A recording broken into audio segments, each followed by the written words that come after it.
యేసుక్రీస్తు ప్రభు నామములో అందరికి వందనాలు. పరిశుద్ధ గ్రంథం నుంచి 94వ కీర్తన.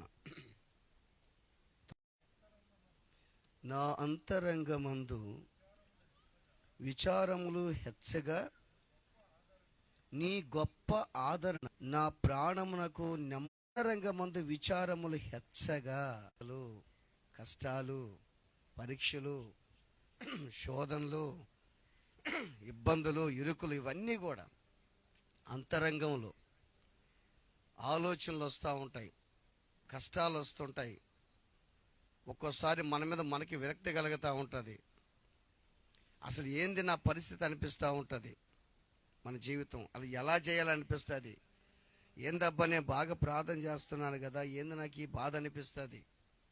అందరు బాగానే ఉన్నారే, నేను బాగా ప్రార్థన చేస్తున్నాను, యేసయ్యకి నమ్మకంగా ఉన్నాను, ఏంది నాకు ఈ కష్టం అనిపిస్తుంది. ఆ కష్టమే చూస్తున్నాం, కానీ ఆ కష్టాన్ని తీసేసే దేవుని చూడాలి మనం. హల్లెలూయా, హల్లెలూయా.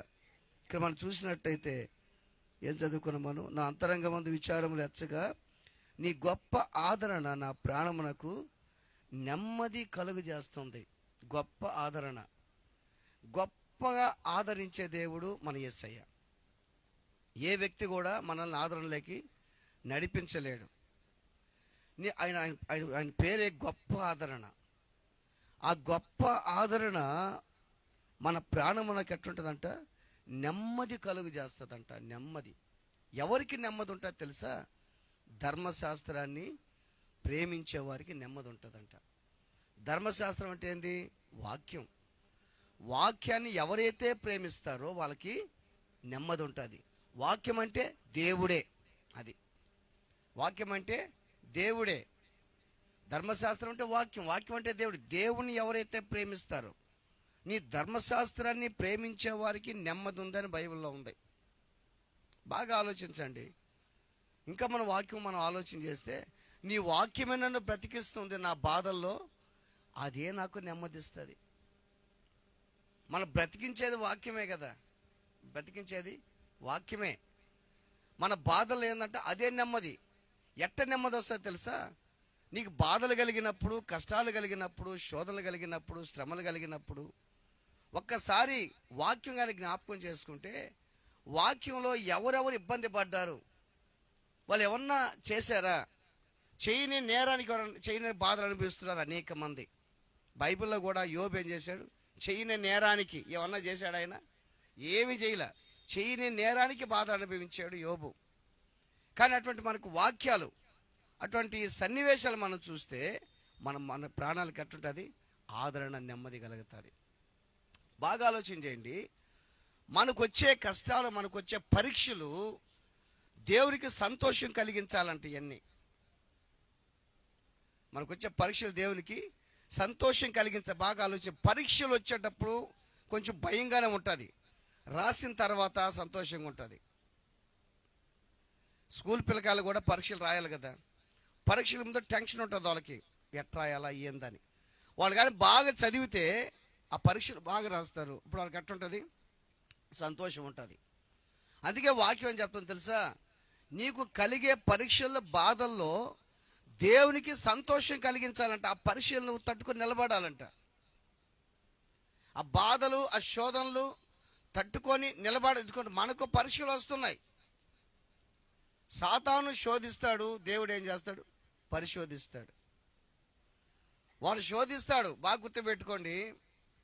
నిజంగా కాలమికన కొంచెమేనని వాడు ఏం చేస్తున్నాడు?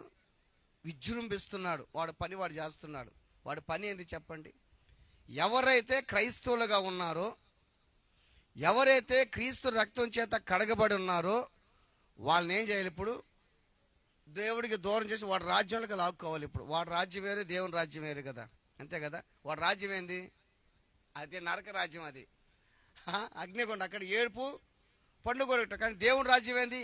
ఆనందం, నిత్య విశ్రాంతి, బంగారు వీధుల్లో తిరిగే ఆనందం. అది ఆ ఆనందం కోసం ఎంతో మంది ఈ పరీక్షలు జయించలేక, పరీక్షలు రాయలేక పడిపోతున్నారు చాలా మంది. ఏంది నాకు ఈ పరీక్షలు, నాకేంది బాధలు, ఏంది నాకు ఈ కష్టాలు, ఏంది నాకు ఈ శోధనలు అనిపిస్తే చాలా మందికి చాలా బాధ వేదన కలుగుతుంది. ఇప్పుడు చూడండి, వాడు సాతానుడు ఎంత క్విక్గా పనిచేస్తున్నాడు ఆలోచన చేయండి. మనం పనిచేస్తున్న దేవుని కోసం, నేనేమన్నా పనిచేస్తున్నా దేవుని కోసం. వాడు అనుక్షణం, వాడు నిద్రపోయేటట్లేడు, వాడు నిద్రపోడాడు. అనుక్షణం అనుక్షణం ఎక్కడ ఉన్నారు, ఎక్కడ విశ్వాసి బాగా ఎక్కడ ఉంది, ఎక్కడ మంచి భక్తిగా ఉన్నారు, ఏ అమ్మాయి భక్తిగా ఉంది, ఎవడు భక్తిగా ఉన్నాడు, వాడి దగ్గరికి వెళ్తాడు. ఏం చేస్తాడు? వాడిని దేవుళ్ళలోంచి బయటికి లాగేదానికి చిన్న చిన్న బాధలు పెడతాడు. ఇప్పుడు చూడండి, మార్త ప్రార్థన చేసింది, చిన్న బిడ్డను స్వస్థపరిచాడు, ఇక్కడ నొప్పి వచ్చింది.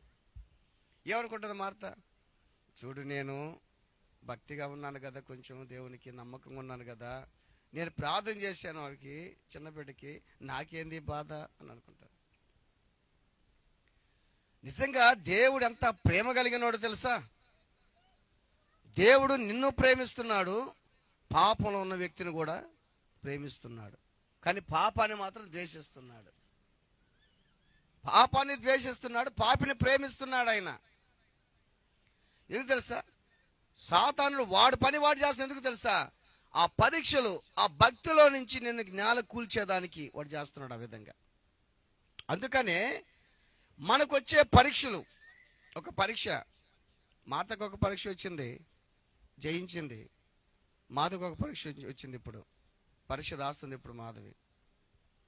ఆ పరీక్షల్లో కన్నీళ్ళు, ఆ పరీక్షల్లో బాధలు, ఆ పరీక్షల్లో కష్టాలు, ఆ పరీక్షల్లో శోధనలు, కన్నీరు రావటం సహజం. సంతోషంగా ఉండమని చెప్తాం, కానీ సంతోషంగా ఉండలేం, ఆనందంగా జీవించలేం. ఆ ఆనందం అంతా ఎవరిలో ఉంది? దేవునిలోనే ఉంది.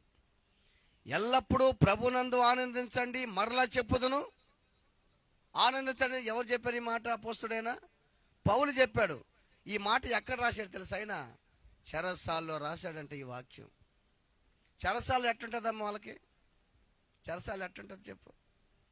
సరైన ఫుడ్డు, ఆ చెరసాల అప్పట్లో, ఇప్పుడు చెరసాలు అంతా బాగుంది. ఇప్పుడు చెరసాలు, అప్పుడు చెరసాలు ఎట్టుండేది అసలు? కరెంటు లేక చెరసాల్లో కూర్చొని, ఆ చెరసాల్లో కూర్చొని రాశాడంట ఎవరు? పౌలు. ఏంది? మరలా చెప్పుదును ఆనందించండి, ఎప్పుడు దేవుని అంత సంతోషపడని చెప్పాడంట. అంటే చెరసాల్లో ఉన్న వ్యక్తి రాస్తున్నాడు.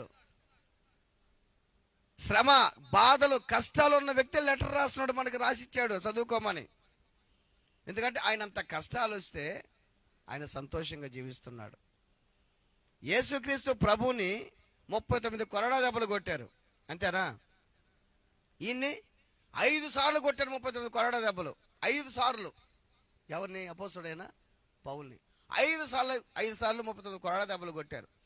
అనేక సార్లు ఈడ్చేశారు, అనేక సార్లు కొట్టారు రాళ్లతో, పడవలో అనేక సార్లు, పలుమార్లు గాయపడ్డాడు. కానీ వీటన్నిటికీ ఎట్టున్నాడు? ఆయన సంతోషించాడు. కారణం ఏం తెలుసు? ఒకటి గుర్తుపెట్టు, కారణం ఏం తెలుసా? ఈ లోకంలో మనం జీవించేటప్పుడు ఇవన్నీ వస్తుంటాయి, మనకు ఇవన్నీ వస్తుంటాయి. ఎందుకు నేనేం చెప్పాను? వాడి పని వాడు చేస్తున్నాడు కదా. ఎవరోడు? వాడి పని వాడు చేస్తున్నాడు. కానీ మన దేవుని పోటీ మనం చేస్తూ ఉంటాడు, మన దేవుడు మన పని చేస్తూ ఉంటాడు. దేవుడు అంటాడు, నువ్వు చెయ్యి, నా బిడ్డను నేను బాగు చేస్తా, చేయని అంటాడు. బాగా గుర్తుపెట్టుకోవాలి. వాడి పని వాడు చేస్తున్నాడు, కానీ మన దేవుడు మన పని ఆయనే చేస్తుంటాడు. ఇంత జరుగుతున్నా కానీ మన జీవితంలో ఆలోచన చేయండి. కారణం ఏం తెలుసా? ఈ చిన్న చిన్న బాధలు లేదా కష్టాలు, శోధనలు వస్తున్నాయి, వీటికి కృంగిపోయి పరీక్షలు రాయలేక ఫెయిల్ అయిపోతుంటాం, నలిగిపోతాం.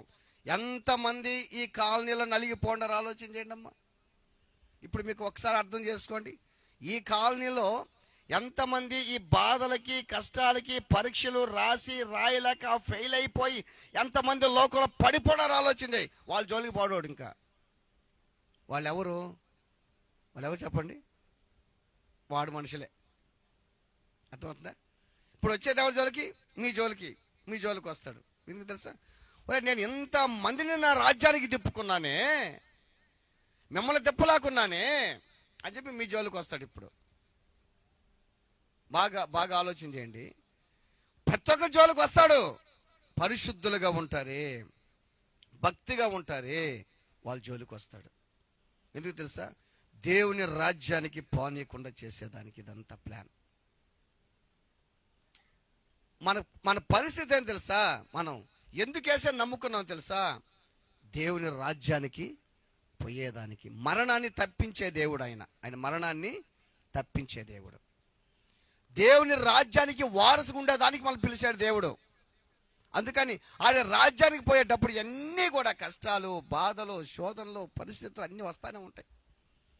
వీటన్నిటిని ఈ పరీక్షల వైపు, ఈ కష్టాల వైపు చూస్తే జయించలేము, సంతోషంగా ఉండలేము. ఈ పరీక్షల్ని మనల్ని పాస్ చేసే దేవుని వైపు చూద్దాం మనం.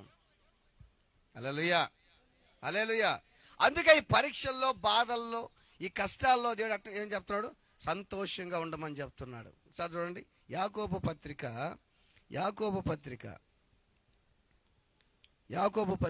1వ అధ్యాయము, యాకోబు పత్రిక 1వ అధ్యాయము 2వ వచనం. నా సహోదరులారా, బాగేనండి, నా సహోదరులారా, మీ విశ్వాసమునకు కలుగు పరీక్ష ఓర్పును పుట్టించునని ఎరిగి మీరు నానా విధములైన శోధనలో పడినప్పుడు అది మహానందమని ఎంచుకొనుడి. చాలు చెప్పాడా దేవుడు? మీ పరీక్షలు మీరు అట్టనాలంటే మీరు సంతోషంగా ఉండమని చెప్తున్నాడు. ఇది సాధ్యమేనా? ఇది సాధ్యమేనా? క్రీస్తులో సాధ్యం. మామూలుగా అయితే సాధ్యం కాదు, క్రీస్తులో సాధ్యం. యేసయ్యే చెప్పేశాడు. ఇప్పుడు నీకు వస్తున్న కష్టాలు అప్పుల ద్వారా, శ్రమల ద్వారా, పిల్లల విషయంలో, రోగాల ద్వారా, కష్టాల ద్వారా ఏదో వస్తానే ఉన్నాయి. కానీ నానా విధములైన శోధనలు వస్తున్నాయి. మీకు ఓర్పు పుట్టించాలంట. అది అర్థమవుతుందా? మీరు ఇప్పుడు విశ్వాసం బాగా అర్థం చేసుకోవాలి. మీరే కదా అందరం. మీరు విశ్వాసంగా ఉన్నారు దేవునిలో. మీకు ఒక పరీక్ష వస్తుంది. ఆ పరీక్ష రాసేటప్పుడు ఏముండాలి? మీకు ఏముండాలా? ఓర్పు. శ్రమ ఓర్పు పరీక్ష నిరీక్షణ కలిగి ఉన్నామని ఎరిగి శ్రమల యందు అతిశయపడమంటున్నాడు దేవుడు. అది అతిశయం. దేంటి అతిశయం ఉంటుంది? మనకి డబ్బు ఉంటే అతిశయం, ఒక మంచి వెహికల్ ఉంటే, ఇల్లు ఉంటే, ఆస్తి ఉంటే అతిశయం పడతలా? అట్ట కాదంట. శ్రమలు అతిశయపడమంటున్నాడు దేవుడు. శ్రమలు అతిశయపడమంటున్నాడు. బాగా గుర్తుపెట్టుకో. నీకు కష్టాలు వస్తున్నాయి, కృంగిపోతున్నావా? అందరు అంటున్నారా నిన్ను? సంతోషించంతే. నీ మనసుకి నీకు అర్థమైపోద్ది. నువ్వు భక్తిగా ఉన్నావా, పరిశుద్ధంగా జీవిస్తున్న, శోధన కష్టాలు వస్తున్నాయా? దేవుడే నన్ను పరీక్షిస్తున్నాడు అనుకో, అంతే. దేవుడు నన్ను పరీక్షిస్తున్నాడు అనుకో, అంతే. కానీ దాని తర్వాత గొప్ప ప్రతిఫలం ఉంది నీకు. నీకు ర్యాంక్ వస్తాడు దేవుడు, ర్యాంక్ ఇస్తాడు దేవుడు. నీకు rank, first class, second class కూడా కాదు, ర్యాంక్. స్టేట్ ఫస్ట్, జిల్లా డిస్ట్రిక్ట్ ఫస్ట్ ఉంటుందా? అటు దేవుడు నీకు మంచి ర్యాంక్ ఇస్తాడు. అదే 12లో చూస్తే, 12 ఏముందంటే ఇక్కడ 12లో, శోధన సహించువాడు ధన్యుడు, అతను శోధనకు నిలిచిన వాడై ప్రభు తన ప్రేమించు వారికి వాగ్దానము చేసిన జీవ కిరీటము పొందును. జీవ కిరీటం కోసం మనం ప్రయాసపడుతున్నాం. ఇప్పుడు ఈ శోధన వస్తుందని కాలదనుకుంటే ఏం పోద్ది? మనకు కిరీటం పోద్దమ్మా, కిరీటం పోద్ది. అందుకని ఈ పరీక్షల్లో మనము రాసేటప్పుడు మెయిన్ మనకు ఉండాల్సింది ఓర్పు. భర్త శోధిస్తాడు, అదొక పరీక్ష. భార్య శోధిస్తే అదొక పరీక్ష. బిడ్డలకు బాగుండదు, అదొక పరీక్ష. అప్పులు అదొక పరీక్ష. శ్రమ అదొక పరీక్ష. ఇప్పుడు బాగలేదు, అదొక పరీక్ష. ఈ పరీక్షలు ఏముండాలి మనకు? ఓర్పు ఉండాలి. పిల్లడు ఏడుస్తూ ఉంటాడు, ఓర్పు ఉండాలి. అదమ్మా నొప్పి అంటాడు, వాడు ఓర్పు ఉండాలంతే. ఇదంతా మనకు వాక్యం మనకి నెమ్మదిస్తుంది, ఆదరణ ఇస్తుంది మనకి వాక్యం, అంతే. కనుక మనం ఆలోచన చేయాలి. నానా విధములైన మీరు శోధనలో పడినప్పుడు, నానా విధములైన శోధనలు వస్తున్నాయి మనకు. నానా విధములైన శోధనలు మనకు తెలుసు ఇప్పుడు ఏం వస్తున్నాయో. అది ఎట్లుండాలంటే మనం మహానందమని ఎంచుకోవాలంట. కనుక ఈ రాత్రికాల సమయంలో మనం ఆలోచన చేద్దాం. మనకు పరీక్షలు వస్తున్నాయి. ఆ పరీక్షలు చక్కగా రాయాలి. మనం ఆ పరీక్షలు రాయాలా. ఆ పరీక్షలు రాయాలంటే బాగా చదవాలా, అర్థం చేసుకోవాలా. ఎవరిని అర్థం చేసుకోవాలా? మనం దేవుని అర్థం చేసుకోవాలా. దేవుణ్ణి అర్థం చేసుకోవాలా. అర్థం చేసుకుంటే బాగా రాస్తాం. మనం అర్థం చేసుకుంటే బాగా రాస్తాం. రాసేటప్పుడు మనకి ఎట్టుండాలా? ఓర్పు ఉండాలా. ఆ ఓర్పే నీ జీవితాన్ని దీవెనకరంగా మారుస్తుంది. ఓర్పు అనేది గొప్ప ద్రోహ కార్యాలు జరగకుండా చేస్తుందంట. ఓర్పు బాగా గుర్తుపెట్టుకో. ఓర్పు అనేది గొప్ప ద్రోహ కార్యాలు జరగకుండా చేస్తుంది. ఓర్పు. మీ ఓర్పు చేత మీ ప్రాణాలు కాపాడుకుంటారు. అది చూసావా? ఓర్పు అంటే మనకు ఆదరణ ఇచ్చేది వాగ్దానాలే. వాక్యమే మనకు ఆదరణ ఇచ్చేది. అందుకే నీ వాక్యమే నన్ను బ్రతికిస్తుంది, బాధల్లో ఇదే నాకు నెమ్మదిస్తుంది. నీకు నెమ్మది ఇచ్చేది దేవుని వాక్యమే. పరీక్షలో విజయం సాధించడానికి సహాయపడే దేవుని వాక్యమే. జాగ్రత్త. సాతానుడు అనుక్షణం శోధిస్తూ ఉన్నాడు. బాగా ఆలోచన చేసుకోండి. ఇందాక చెప్పాను కదా మీకు, సమయం కొంచెమేనని వాడికి తెలిసి ఏం చేస్తున్నాడు? వాడు పని చురుగ్గా చేస్తున్నాడు. మరి మనం చేస్తున్నామా దేవుని పని చురుగ్గా? ప్రార్థన చేస్తున్నావా? వాక్యం చదువుతున్నావా? పరిశుద్ధంగా ఉంటే వాక్యం ధ్యానం చేస్తున్నావా? వాక్యం ధ్యానం చేయాలి. చెప్పిన వాక్యం ధ్యానం చేయాలి. చదువుకున్న వాళ్ళైతే వాక్యం చదివి దాన్ని ధ్యానం చేయాలి. ఏం చెప్తున్నాడు దేవుడు, అసలు ఏం రాసిన ధ్యానం చేయాలి. ఒక చదువు రాకపోతే చెప్పిన వాక్యం ధ్యానం చేయాలి. వాడంతా చురుగ్గా చేస్తుంటే మనం ఎందుకు కిట్టున్నాం? అందుకే మనకు ఆ పరీక్షలు మనం జయించలేకపోతున్నాం. ఆ పరీక్ష సరిగా రాయలేకపోతున్నాం మనం. కనుక ఈరోజు మనం ఆలోచన చేద్దాం. నానా విధములైన శోధనలో మీరు పడినప్పుడు అది మీరు మహానందమని ఎంచుకొనుడి అని ఉంది. బాగా గుర్తుపెట్టుకోండి. నానా విధములైన శ్రమలు వస్తున్నాయి. దేవుడు క్లియర్గా చెప్పడు. ఒకసారి ఒక మాట చదువు. యోహాను సువార్త చూస్తే, యోహాను సువార్త 16వ అధ్యాయము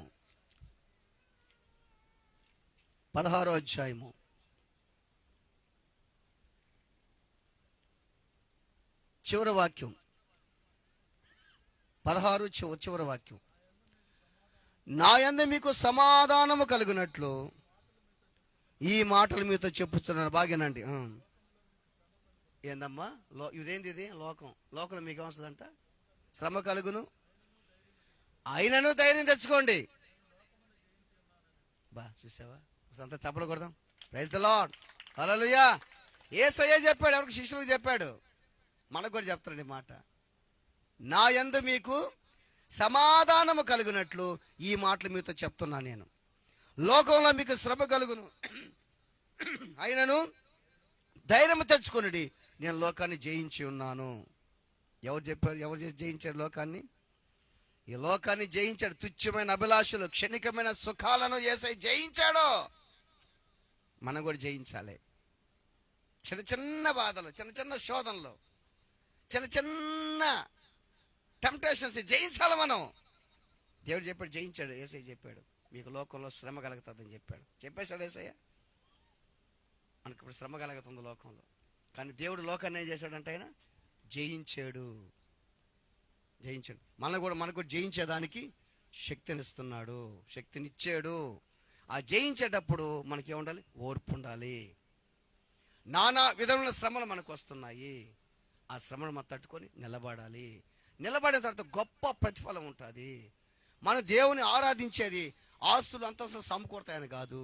రేపు మనం నిద్రించినప్పుడు పరలోక రాజ్యం ఉండేదానికి. ఆ పరలోక రాజ్యంలో జీవ కిరీటం పొందుకుంటాం. అక్కడ ఏముండే? అక్కడ బంగారు వీధుల్లో తిరుగుతాము, నిత్య విశ్రాంతిలో ఉంటాము. దానికోసం మనం ప్రయాసపడుతున్నాం. ప్రార్థన చేసుకుందాం. తల ఉంచి కళ్ళు మూసుకుందాం.